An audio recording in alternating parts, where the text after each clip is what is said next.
Bharatiya Janata party की महिला मोर्चा प्रदेशाध्यक्ष चित्रा वाघ लोकसभा 2024 के चुनाव के लिए चंद्रपुर दौरे पर आए थे। इस दौरान एनडी होटल में पत्रकारों से संवाद साधते हुए आइए सुनते हैं स्वयं उन्हीं की जुबानी। मला खूप आनंद आहे। भंडारा, गोंदिया, गडचिरोली, चिमूर आणि आता चंद्रपूर मध्ये आहे। एक 80 वर्षाची म्हातारी आजी जिच्या तोंडामध्ये दात नाही, ती सुद्धा ज्या वेळेला पॅम्पलेट दाखवतात तर याच्यात कोण ओळखीचं दिसतंय का म्हटल्यावरती आमचे मोदी इकडे आहेत असं म्हणते।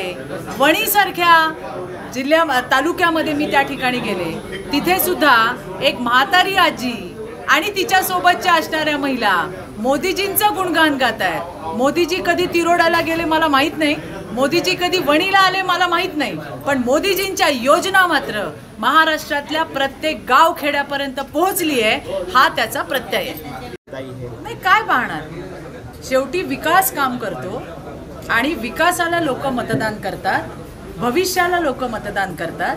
त्यामुळे याही वेळेला पुन्हा एकदा भारतीय जनता पार्टीचे महायुतीचे आमचे उमेदवार सुधीर भाऊ मुनगंटीवार हे बहुमताने त्या ठिकाणी विजयी होतील आणि नरेंद्र मोदीजींचे हात बळकट करायला दिल्लीत जातील, हा माझा विश्वास आहे। आणि येणाऱ्या 4 जूनला हा माझा विश्वास किती सार्थ ठरतोय हे तुम्हाला सुद्धा दिसेल।